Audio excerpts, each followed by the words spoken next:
It's the Full Court Press with Eric Frandsen and Jason Walker. Welcome back to the to the show that we're doing right now. Following the local teams, breaking down the biggest games with in-depth analysis and team interviews. There's going to be much higher expectations, sense of awareness of what we bring to the table. Join the show by calling into 435-752-1069 or text 435-339-0321. It's the Full Court Press. Rose, answer, yes! Caught! Touchdown! They did it!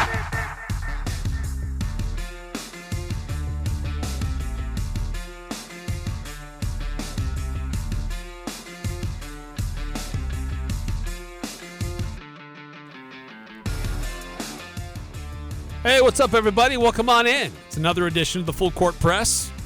Eric Frandsen, Jason Walker, talking about what's going on in sports, and always love to hear from you as well. 435-339-0321.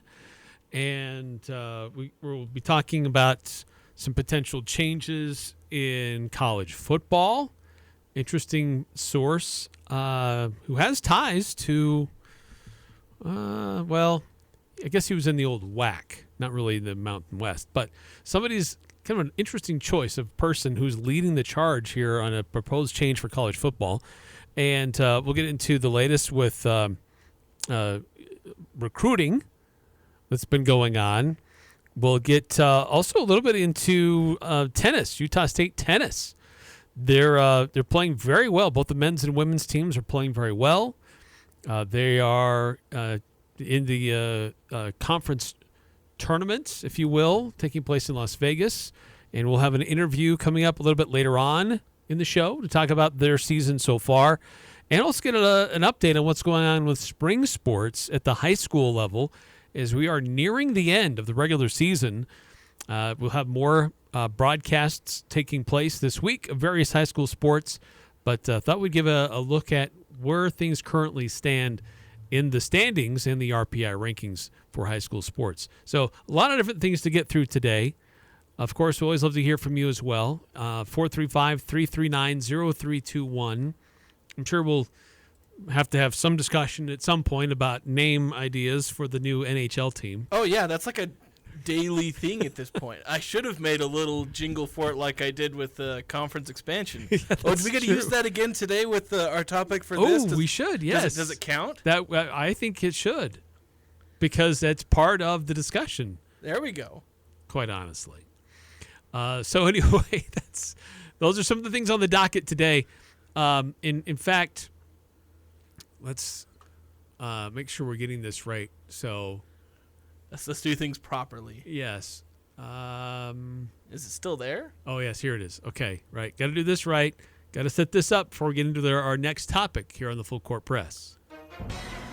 We've got some significant breaking news tonight. We got some breaking news. The latest in conference realignment on the Conference Realignment and Expansion Show. It's been a minute since we've had this liner that we've used to set the stage for the show. The Conference Realignment and Expansion Show, the CRESS. That's right. It's been a while since we've fulfilled our contractual obligation. The Full Court Press CRESS. Yeah, basically.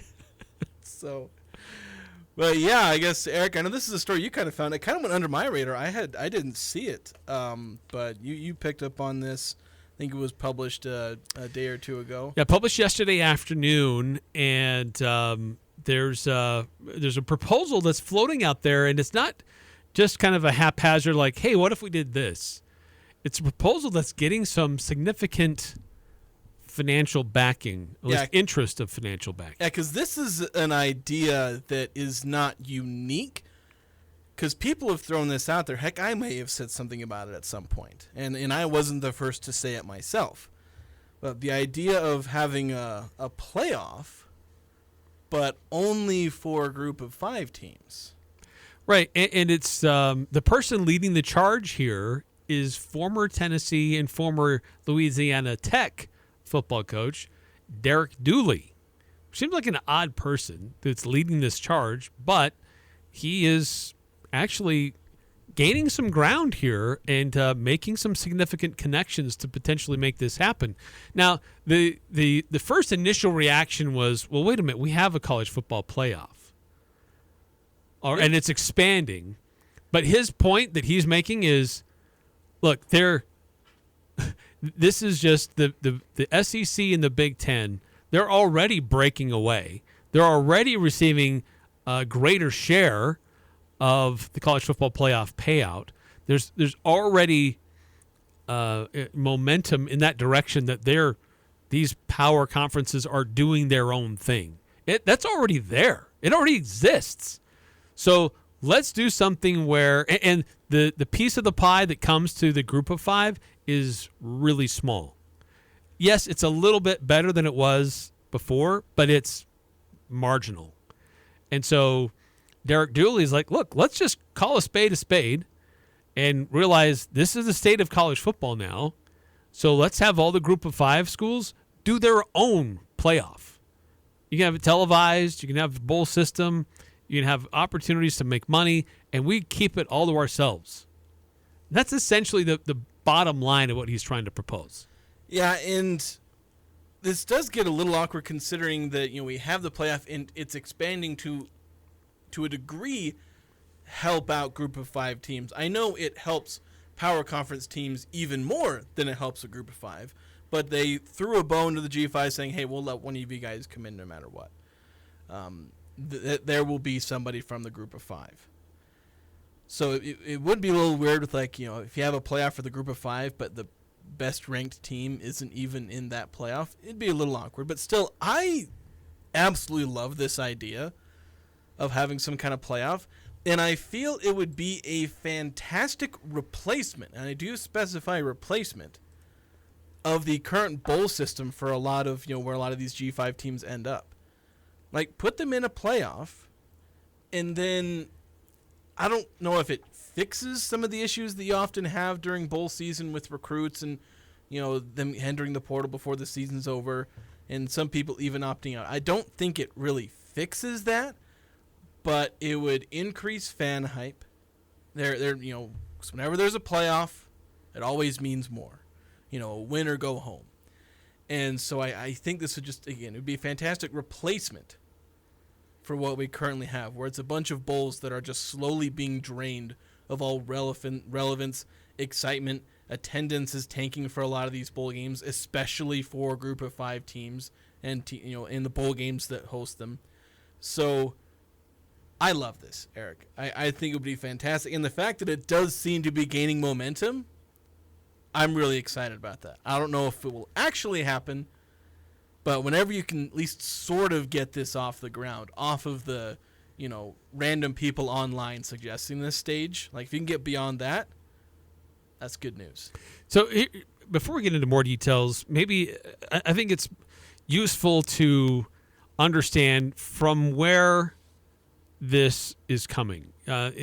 What's the motivation here? And so they recently have reconfigured the college football playoff. They're expanding, and there's a big revenue opportunity, right, that everybody's talking about.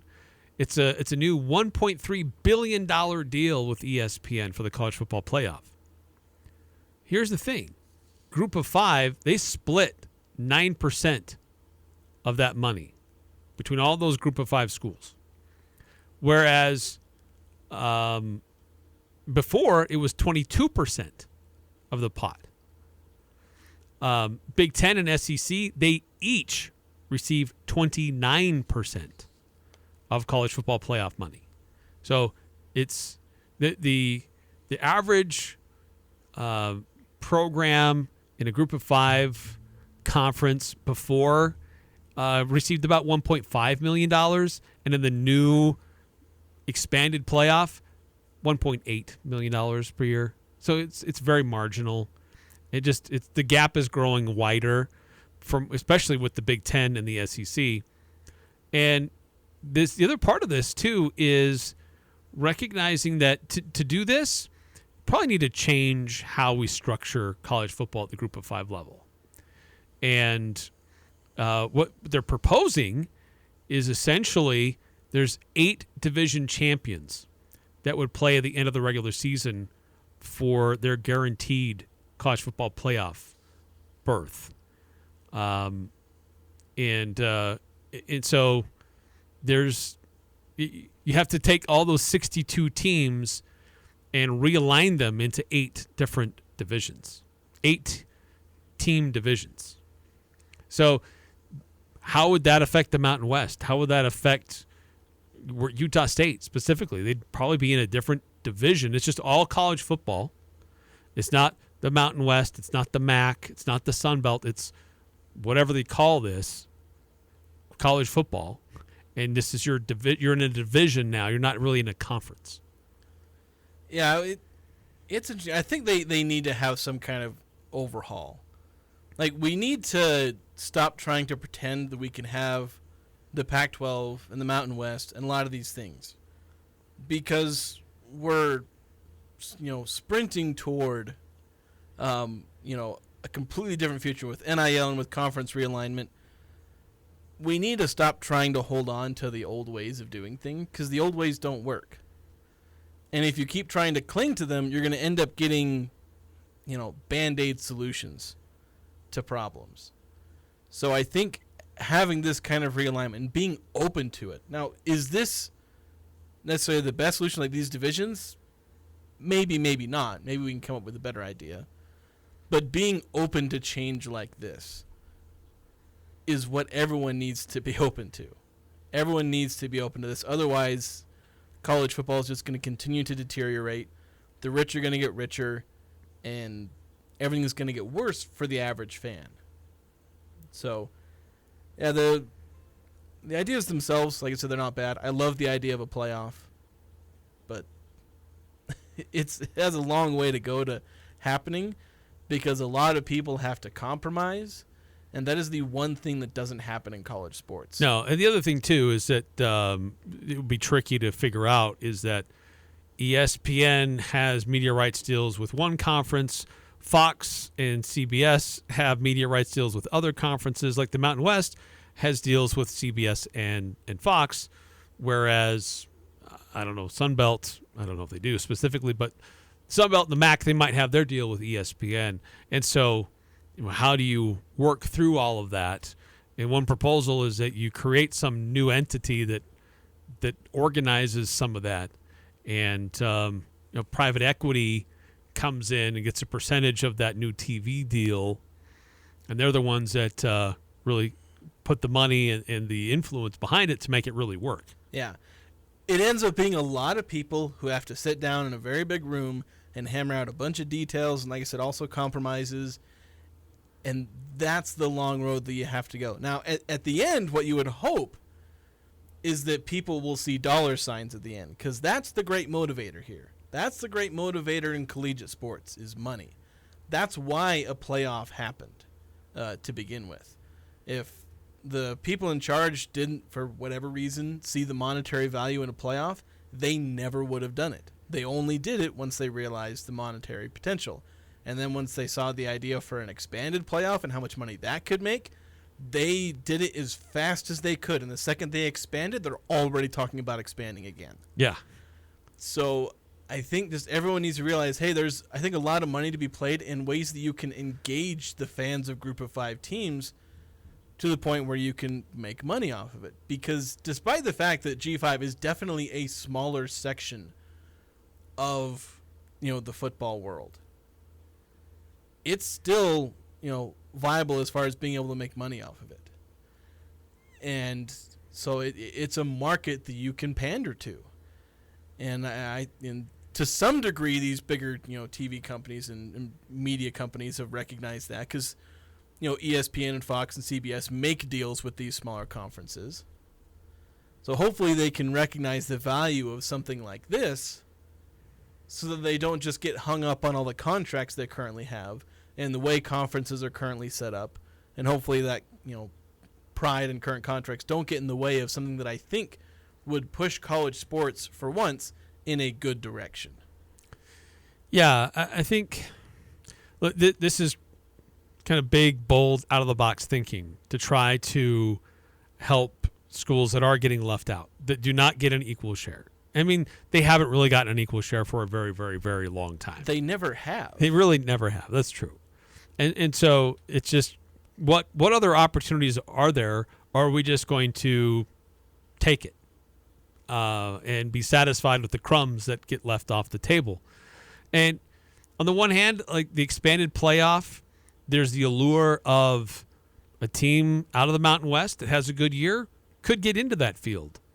And if they win a game, heck, if they win a couple of games, there could be a significant windfall for the conference. But honestly, how often will that happen? Certainly hasn't happened in its current iteration of just 4 teams, but could it happen a few times in the 12-team playoff or even a 14-team playoff? It's that the potential is there, but is that the way things are going currently that's already established with an expanded playoff this next year, is that form going to be better for schools like Utah State and conferences like the Mountain West? Or will it be better to, let's just wipe the slate clean, let's start from scratch, let's reimagine how we do college football, period. Let's create divisions within this new structure that fits more geographically, regardless of conference affiliation, and do away with some of the silliness that is evolved with college athletics. I think it's ultimately better to have something like this because right now, and I'm going to kind of compare football and basketball here as far as like postseason aspirations, because in basketball you have an achievable but still definitely difficult landmark of getting to the NCAA tournament. Like that's a benchmark that everyone shoots for. It's easier in some conferences than it is for others, but it is doable, and every team comes in with a legitimate hope, like real legitimate hope that they can actually do it. For one bid conferences, again, it's difficult because you have to win the conference tournament. You got to be one of the top 2 or 3 teams, but that's still like at minimum 3, sometimes 4 teams that at the end of the season still think they can make the tournament, the NCAA tournament. And if you're Utah State, the margin isn't that thin, but you can still make it so long as you have a really good season. It's going to be one of your better seasons. Like for Utah State, making the tournament at this point pretty much automatically qualifies you to be one of your like top 20-ish seasons in program history. So it's still got to be a really good season relative to the rest of your history, but it's very doable. Heck, the Aggies have done it like 5 times in 6 years or whatever the exact math is. Whereas in football, the benchmark of a bowl game is kind of too easy, so it's kind of lost that meaning. But the next benchmark is making the playoff, which the next benchmark would have been New Year's 6 bowls. I guess. And then above that would be playoffs. That's true. So, how that changes with an expanded 12-team playoff, that is different. With the expanded playoff, it does get a little easier. So, like, let's say under the system or a New Year's 6 bowl. If we're comparing it to basketball, that'd basically be like the Aggies making the Elite 8 or maybe even Final 4. Probably closer to something like the Elite 8, where it's like, that is a really, really fantastic, that's probably your best season ever. That's the kind of season Utah State would have to have in basketball for it to be like the equivalent of Utah State football making it to a New Year's 6 bowl.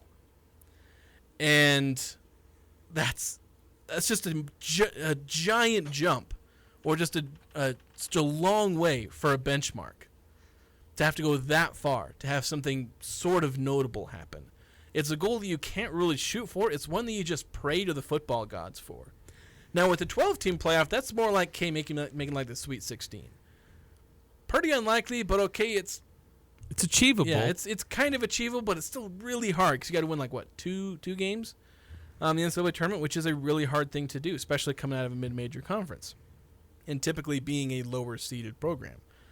And now with the if you have a Group of 5 playoff, I wouldn't say it's completely equivalent, but it's a lot closer to that level of season of making the NCAA tournament as it would be to make this Group of 5 playoff. Because I think you would basically have to win your pod, division, whatever. Right. Which would be, I guess, roughly the equivalent of winning a conference championship, which Utah State doesn't have to do in basketball. But they've got to be, contending, top 1 or 2 spot. So it'd be roughly equivalent. It's difficult, but it's also memorable and very achievable. And I think that's the kind of balance you want to strike. Like, the bowl games are just too easy that they don't have meaning. Utah State's made a bowl game like almost every year for like 15 years, something like that. Ever since like 2015-ish, they've missed like two years where they didn't. Yeah, it's become rare that Utah State does not go to a bowl game now. Yeah. And even though Utah State's made the NCAA tournament a bunch of years in the last 5 or 6 years, it's because they've had 5 or 6 straight years of fantastic play, well above their typical average, aside from like the peak of the Stu Morrill years.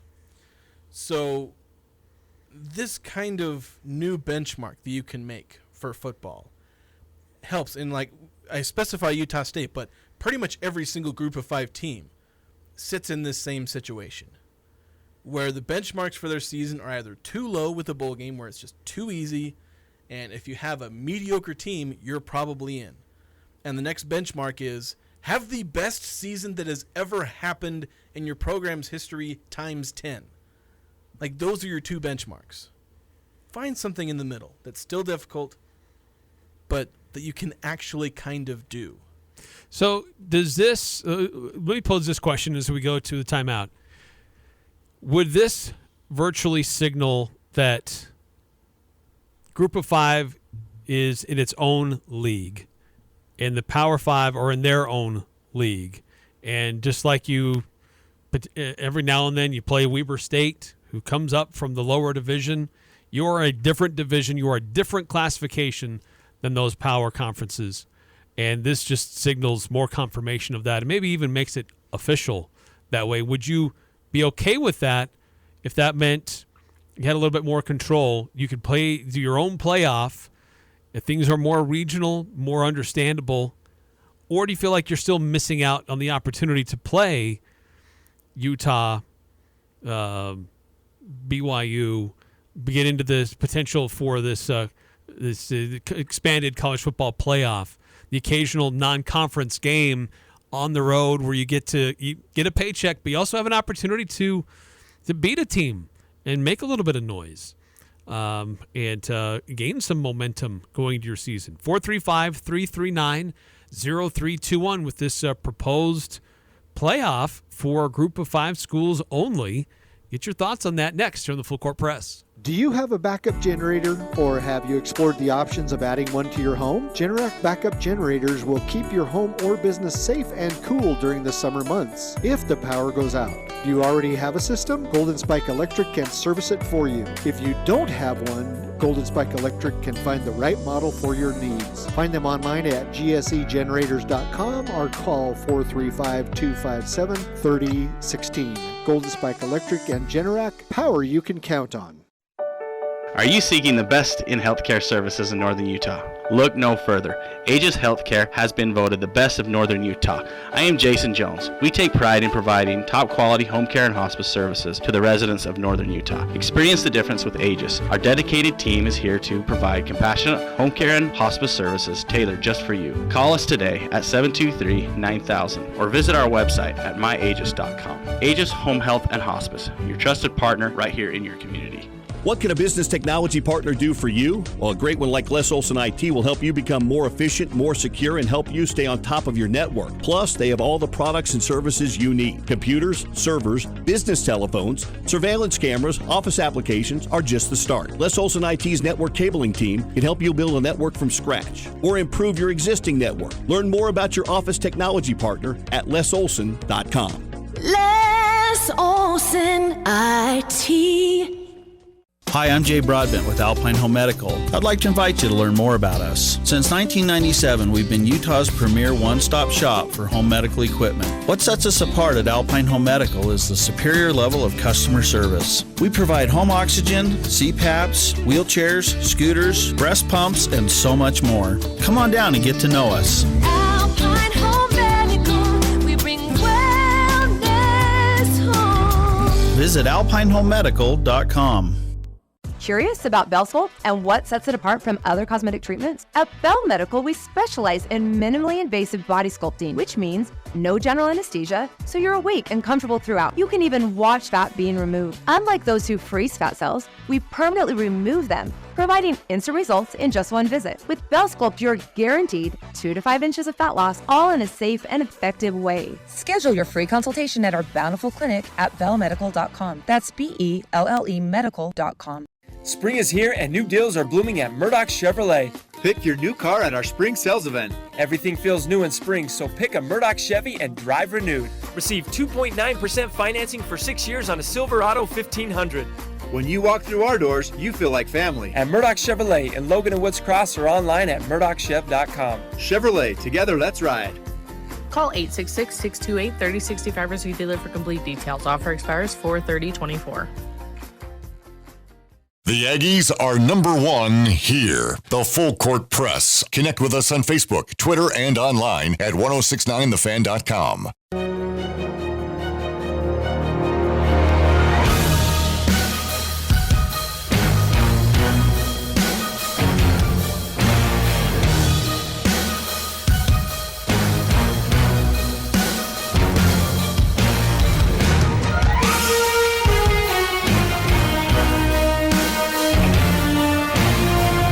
Welcome back to the Full Court Press.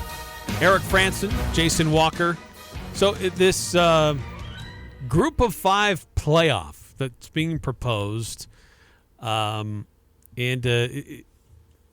essentially the idea would be group of 5 schools. You kind of have to abandon the conference model. You're in 8 divisions, and the division winners, whoever wins their division, participates in the playoff. Private equity is being approached to be a part of this. Apparently, there were some comments from AAC Commissioner Tim Pernetti when he was introduced earlier this month, saying they're going to take big swings that include private equity and quote-unquote maverick postseason models. Say maverick? Maverick postseason models. Pull out his thesaurus for that one, didn't he? When does anybody ever use the term maverick in a press release? He says, when I look at college football, are there different levels of competition and levels of play? Of course there are. Is there a financial disparity? We know that. So Derek Dooley is kind of the driving force behind this. But it had us thinking, if you do 8 divisions of 8, how does that affect the Mountain West? It has 12 schools. Yeah, you end up splitting up the Mountain West. You basically have to mix and match because obviously most conferences are around 12 teams, give or take. Mostly give. Usually they're above 12 if they're anything but that. So you'd have to split up the Mountain West and adding, teams from further east. You basically create 2 divisions probably in the West. Yeah, and because you got there are 6 schools. If you include Hawaii, which is not in the Pacific time zone, but if you include the California schools, the Nevada schools, and Hawaii, that's 6. What if you include Oregon State and Washington State? Well, it's an interesting thought because they have a scheduling agreement with the Mountain West, but they still try to consider themselves power schools. They're not, though. But they're not officially That's true. Not power schools. I had forgotten about them. So that basically gives you 8 right there. So, yeah, you add Washington State and Oregon State, and you've got a Pacific division, essentially, of 8. With Hawaii just kind of with Hawaii is added to it. And then you take the teams out of the Mountain Time Zone, Boise State, USU, Wyoming, Colorado State Air Force, New Mexico, and then add New Mexico State, which is in Conference USA. You need one more. You'd probably take UTEP because they're not that far from New Mexico State. Yeah, you're just pulling somebody from Texas, which would presumably be UTEP because I think they're geographically the closest. They're very, geographically they're the right closest. there on the very western part of Texas. So. Yes. So, yeah, it would. So, do you get excited about that division? Not really. Utah State, Boise State, Wyoming, Colorado State Air Force, New Mexico. I mean, it's about the Mountain Division anyway, plus New Mexico State and UTEP. Gosh, that Because in the Mountain West had divisions before. If you won your division, you went to the conference title game. In this last year, that went away. But you kind of get back to that model. Those are kind of established regional rivalries anyway. They are. It feels like you just end up creating two much weaker conferences, though. Because, for one, that's not a very, again, it'd be, I guess, a division. I don't know if they officially start calling them divisions or conferences. But yeah, like, so let's see, that Pacific Conference division, whatever, would be a lot stronger. Yeah. And there'd be a lot of complaints about how it's supposedly easier to get to the playoff in this Mountain Time division as opposed to the Pacific division. Because, again, Oregon State, Washington State, San Diego State, Fresno State, that's fairly tough. UNLV's on an upswing. Oh, yeah, UNLV's in there. So the other question is this carry over in basketball?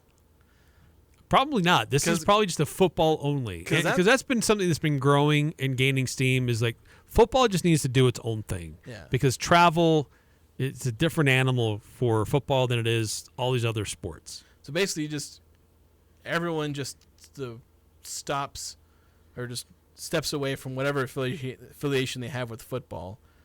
And so they're only in conferences for non-football sports. Kind of like how the Mountain West didn't have gymnastics and Utah State still had Division I gymnastics. Yeah. So this would work, and that should be the future. But yeah, that's like. But does this pretty much signal we are in a different division? Yes, there's disparities in budgets and facilities, but teams can still play each other. And there's still the chance, and there has been proven that the Aggies can beat some of these teams. It's kind of like let's use a geographical analogy here, or a political analogy, or geopolitics analogy, where it's like, say you have a couple of countries and there's like a mountain range in between them. Everyone knows that there's a boundary there, but do they necessarily acknowledge it? This is basically just drawing up and saying, here's the boundary, and just saying where it officially is. Like, we understand that there's a boundary. Now, can you necessarily draw that exact line of where does the group of five, like, are there some group of five teams that are maybe borderline Power 5? Well, at this point, your only questions are like Washington State and Oregon State, because they're kind of riding that line right now. Mm-hmm. But I think we're at the point where we can draw that line and just say, here, look, let's stop pretending. Like, we get that they're trying to throw a bone to the G5s by having a slot in their, big playoff just for a G5 team. But we know what the differences are. We need to just stop pretending. And most people aren't. Like, because when you're a program like Utah State, you count the number of, P5 wins or now P4 wins that you have. Yeah, it's a feather in your cap. Yeah, you talk about it. They say, we have this record. Or, if you're a Mountain West, you brag about your record against bigger conferences, like when they kept beating up on the Pac-12 every other year or something like that, when they'd have a winning record against them. They'd brag about it and say, hey, look, we have a winning record against the power conference. Like, well, why are you talking about it? If you're another conference, are you supposed to be equal with them? So we all know, what the situation is. Everyone knows. But nobody's obviously officially acknowledged it on paper. It doesn't have the same dividing line as FBS or FCS. It's basically the same kind of line, but nobody's drawn it yet. I don't know if this would necessarily specifically draw that line, but it'd be like drawing it in pencil. It's like, now we know it's there. Not in pen, but in pencil. Yeah.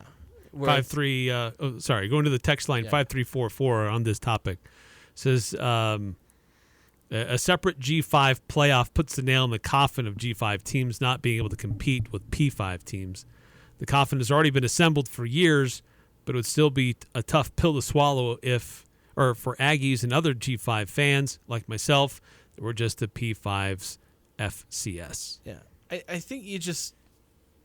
The thing is, everybody knows that. 5344 saying, look, the coffin's been there. Everyone knows.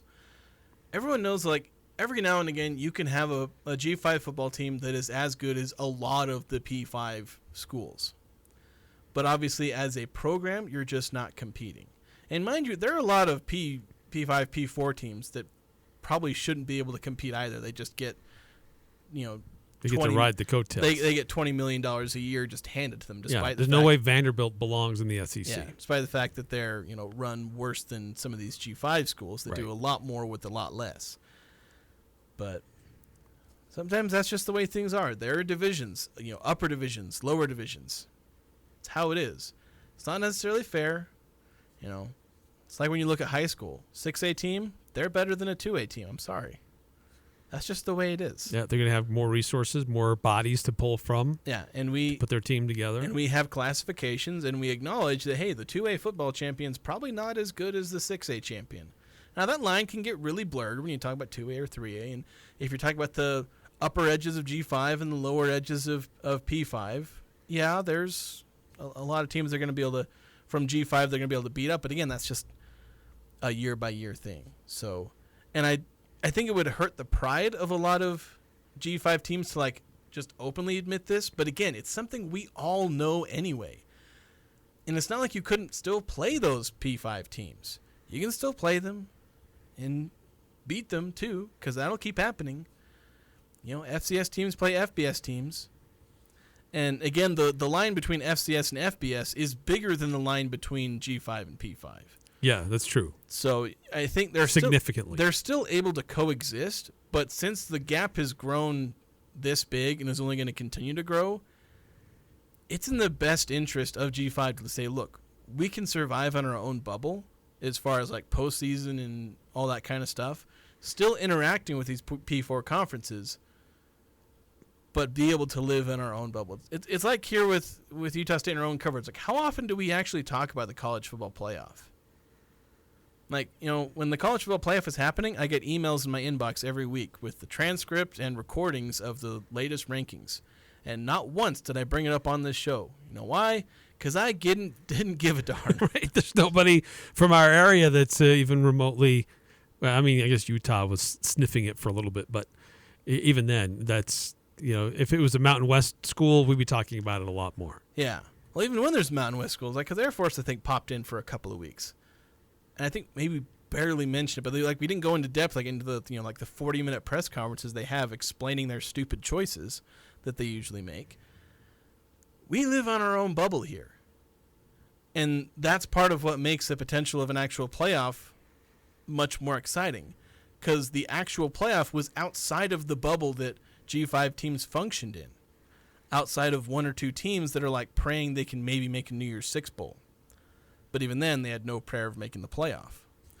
So I think that having this kind of playoff, even though it starts drawing more official lines and official boundaries between G5 and P5, those lines were already there. We just didn't officially draw them. So let's just make it official. Let's roll with it. We've been functioning like this for half a decade already, at least, as far as kind of the current-ish landscape with the playoff and New Year's Six bowls.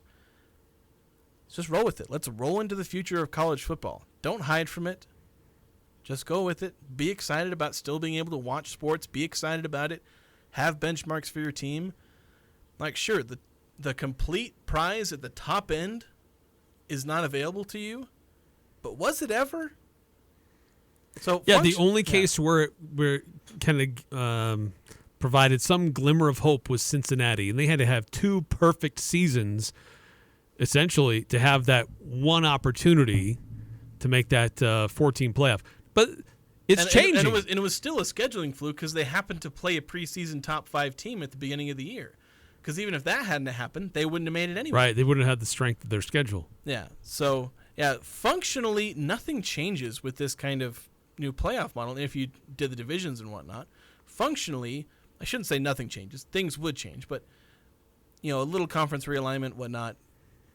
Functionally, it'd be the same kind of thing, just for the slightly different conferences. You have the same benchmarks, same excitement level, same understanding that you're not going to get to the top, but you would be introduced to another, a playoff that you could actually make and have fun watching your team compete in. 9315, the simplest playoff model for D1 football is just have every conference champion allowed in the playoffs. That would never happen. Yeah, and because you would take a playoff spot for a school out of the MAC, and instead of the second best team out of the SEC. And the third best. And the third best. And the second and the best fourth out of the Big Ten. Right. So that would never fly. Yeah, and I don't like that model anyway, because we need to understand that some conferences are just better than others. Yes. So I've really, and it was like when people were saying, like, you know, have a 6-team playoff or a 5 or whatever team playoff and just have all the conference champions from all the schools in. I didn't like that, because if you're having a playoff is small, is 4, 6, even 10 or 12. I mean, 12 you're getting to the point where I'm kind of okay with it because you still have 6 at large. Like, you can't have a small playoff that basically only includes conference champions. Like, the reason I don't really give a crap about conference champions making the NCAA tournament is because there's still like 40 spots available for everyone else. Right. There's opportunity for other good schools to make it. I mean, look at the last, not necessarily this last year, but the last several years in the college football playoff, some of the best teams have both come out of the SEC. Alabama and Georgia, they're in the same conference, and they have been the best teams. And if you're only taking the conference champion, you're leaving one of those out. And so that just doesn't make sense. Yeah, and I never liked that. And I always hate the retort of, oh, just win your conference and then you'll get in. Shut up. Yeah, they're really good schools that would get left out. But I think I prefer the current model, that it still provides that glimmer of hope. It still provides the opportunity. Yes, it's slim, but you're performing on a national stage that will be larger than the one that you would create with these other G5 schools. Except 85% of G5 teams in the next 30 years won't even sniff that national stage. But you're telling me there's a chance. Yeah, and Utah State's going to the Sweet 16 next year. Now they're going to compete for a championship. Coach Calhoun said it. That's true. All right. Want to continue to get your thoughts on it as well. 435-339-0321. This is Ryan at My Mattress. My wife and I were laughing the other day because she read an article about things not to buy online. The first thing was prom dresses. Dresses advertised versus dresses delivered. Needless to say, what people thought they were getting is not what they got. It's much the same with mattresses. Almost always, buying a mattress online ends in buyers being let down. At My Mattress, we try to always exceed expectations. Lower prices than online, and better beds. Only at My Mattress. The Elements Restaurant invites you to the grand opening of their outdoor patio along the beautiful Logan River Saturday, May 4th. From 11:30 to 2 p.m., Elements will be offering a special chef's brunch to celebrate along with their regular menu choices. Come enjoy delicious brunch delights beside the picturesque Logan River and enter to win a free night stay at Spring Hill Suites or Town Place Suites. Live music featuring Austin Wayan and Raven Ochoa will also be on the patio from 6 to 9 p.m. Don't miss brunch and live music at the grand opening of Elements Outdoor Patio, Saturday, May 4th.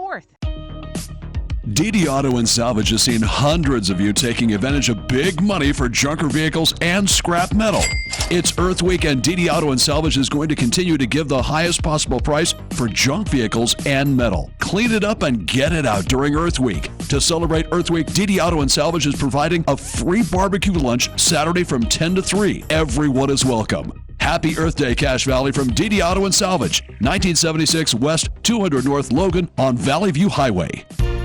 Hello, I'm Brian Webster, Vice President and Relationship Manager at Cache Valley Bank. As an experienced banker with deep roots in Cache Valley, I thrive on building meaningful relationships, supporting my customers, and providing personal attention to everyone I work with. I'd love to have the opportunity to provide you with that same level of service. Stop by our Logan Mall branch or give me a call and let me show you what opening an account with us can do for you. I look forward to meeting you. Cache Valley Bank, member FDIC.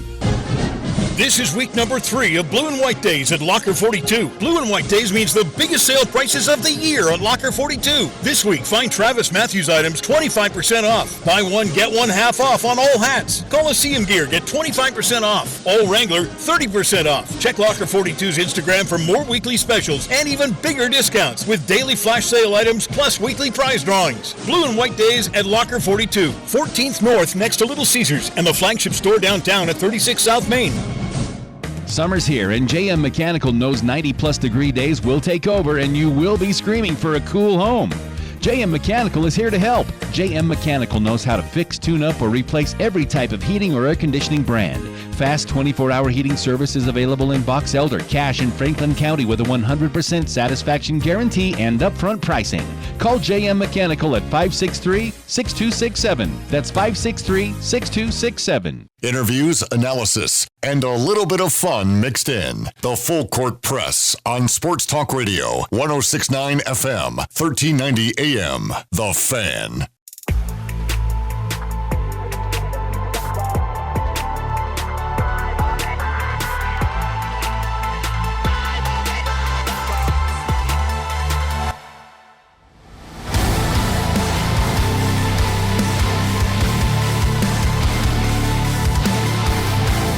Welcome back to the Full Court Press. Eric Frandsen and Jason Walker. 435-339-0321. If you want to chime in, this proposal to make eight team divisions. There we go.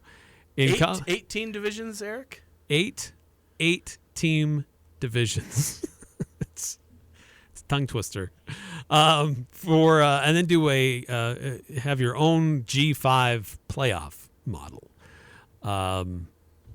So Jason likes that idea. I prefer to go with the status quo. It's because you're boring. It's an opportunity to play on a bigger stage against bigger names and on potential for more money. Go watch a Disney film, Eric. Then you'll understand. There's so much more. That's right. So if you want to weigh in on that, feel free. Also, news today about Utah State women's basketball as Coach Wesley Brooks continues to fill out his roster. Yeah, I continue to fill it out with some very talented freshmen. I don't believe he's added a transfer recruit yet, and his roster is starting to fill up. But he has, I think, 4 incoming high school players. We've already talked about Elise Livingston. I think you've mentioned some of the other ones, Carly Lata and Madeline Gewirtz. I think those are 2 others. But the latest that they've added is Ava Smith, coming out of Union High School in Washington, not to be confused with Union High School in Utah, because I'm pretty sure there's one of those somewhere down in like central Utah or whatnot. But yeah, it's coming out of Washington. She's there. I was trying to find some stats. Like sometimes it can be hard to find girls basketball stats, but what I was able to find was one recruiting profile where it says she averages 17 points, about 6 rebounds, 3.5 assists, 47% field goal percentage. So talented scorer. She's got a highlight reel on her Huddle page, and it shows that she's a really good shooter. Some of the news articles I found, bits and pieces, referring to her as a high-scoring guard. There was one article that I dug up that said she made 9 3-pointers in a single game this year. Wow. Set a school record for Union. So definitely a shooter. I don't have a 3-point percentage, but her film is full of her shooting it from 3, shooting it from mid-range, driving to the basket. She's a 5'8" guard. So same height as like Elise Livingston. I think Lata is about the same height too. So Brooks is stacking a bunch of freshman guards, kind of point guard, kind of combo guards, essentially is what a lot of these recruits are. Is there a bunch of guards that have a lot of scoring potential? Like Lata is, I think, she's coming out of Idaho, I believe, if I'm remembering correctly. And she averaged like 25 points a game. She is a ultra scorer. And that's certainly intriguing. And then Livingston, we're obviously raving about her, the talent that she has. Great defensive mindset. Yeah. Besides the scoring. So there's a lot of potentially really good young talent because you're adding these freshmen. You're also adding, you still have Gracie Johnson. I know we're not sure who's still going to enter the portal at this point. Whenever there's a coaching change, you always have that risk. But the Aggies have a lot of young talent. Now that if Westbrooks continues going in the direction of young talent, that's nice to be excited about, but the one drawback is you're potentially looking at a really tough initial season. And there are some long-term drawbacks because if you have a bad first season, then it's tough to keep these super talented freshmen around. Right. That's the problem you'd run into. It's not that you don't have talented players. It's do they stick around and develop into the stars that we believe they can all become? Like, do they become stars at Utah State, or do you develop them for a year and then send them somewhere else? Development timetables have dramatically decreased. Yeah, so that's kind of the one where, like, I love each of these recruits. I love every recruit that Westbrooks has brought in. There's just that slight red flag that we're seeing where it's like I talked about how I feel like they don't need to have a spectacular, they don't need to compete. You need to have a solid year of around 500-ish because that shows progress. But we'll settle on grades as we see the whole recruiting class for Utah State.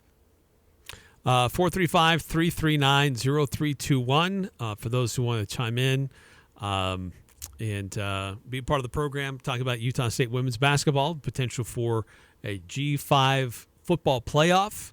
We'll be talking Utah State tennis as well next hour with the conversation with the head coach as Utah State tennis doing very well, involved in the conference tournament. The men's team won the regular season.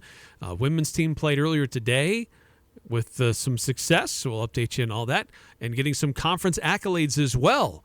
Discuss coming up on the Full Court Press. Experiencing asthma, allergies, or hearing problems?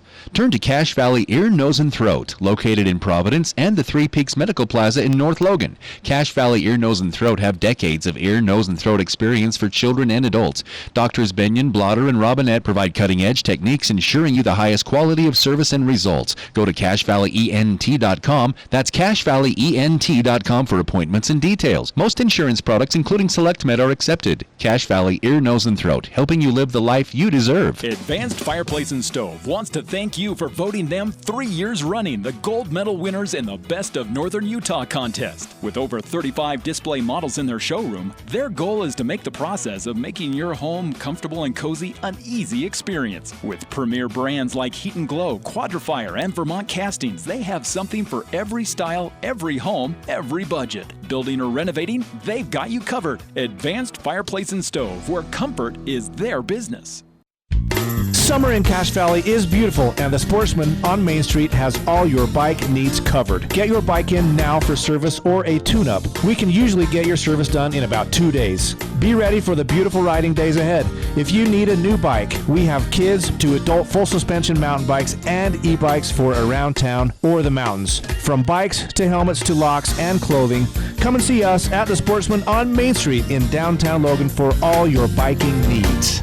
This is Nate Lamson with Valley Office Systems, your home team when local matters. Valley Office Systems is your local provider for all things office, copiers, printers, furniture, and document management. Proudly serving Cache Valley since 2007. Visit valleyofficesystems.com. It's the Full Court Press, weekday afternoons from 4 to 6 on Sports Talk Radio, 106.9 FM, 1390 AM, The Fan.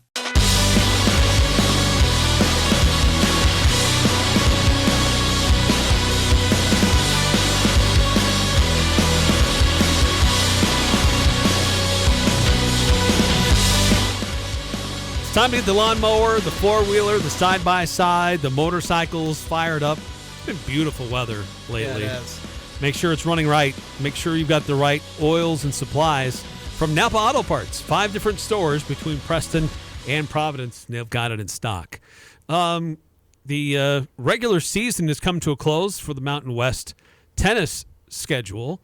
And Utah State tennis doing well. As we'd mentioned, won the regular season for their conference schedule, and they're headed to Las Vegas for the conference tournament. We'll hear from their head coach coming up here soon, but some individuals getting some conference accolades for the men's team. Yeah, so for the men's side, they had 4 players get all Mountain West singles, and actually 2 of their doubles teams, and there's a lot of overlap between getting the singles, and whereas I think 3 of the 4 players that got all Mountain West doubles were also those who got all Mountain West singles.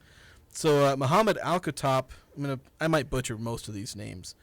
Al-Khattab is actually he's all Mountain West singles and the Freshman of the Year, so getting one of those Player of the Year awards. He's the second Aggie to win Mountain West Freshman of the Year. You also had Sergei Miko Fenolar, was all Mountain West singles. Bowden Zarkovich, Stian Partacooper was also all Mountain West singles, and so those were your 4 who earned all Mountain West singles. Zarkovich and I think it was Al-Khattab were a doubles pairing, or I don't know, let's see if I can get this right. No, it was Partacooper and Nuno Pinheiro were a doubles team. They were all Mountain West doubles. And Zarkovich and Fenolar were a doubles team that got all Mountain West doubles. So ultimately 5 players getting honored. 4 of them earned all Mountain West singles. 3 of those 4 that earned all Mountain West singles were also on doubles teams. So a lot of honors going around. I think if I saw it right, I think that's the most all Mountain West singles, like in a single season, that the Aggies have ever had, like at the same time, which is impressive considering the Aggies have had multiple regular season and conference tournament championships in the last 5 or 6 years, like during the Mountain West era. So a very impressive year for the Aggies. Yeah, very cool. And so they next compete tomorrow in the semifinals of the Mountain West Championships in Las Vegas. We're going to hear from their head coach coming up next hour. He's going to be joining us here in the Full Court Press to talk about their season so far, these individual awards, and the makeup of his team, and getting ready for this conference tournament. By the way, the Utah State women's tennis team is also participating, and not quite the level of full success on the year, but they did have success today, and they won their opening match in the conference championships in Las Vegas. Yeah, beat Fresno State. It was a 7 versus 10 seed. The Aggies were the 10 seed, and they got the upset 4-2. So more USU tennis coming up next hour here in the Full Court Press. Stick around.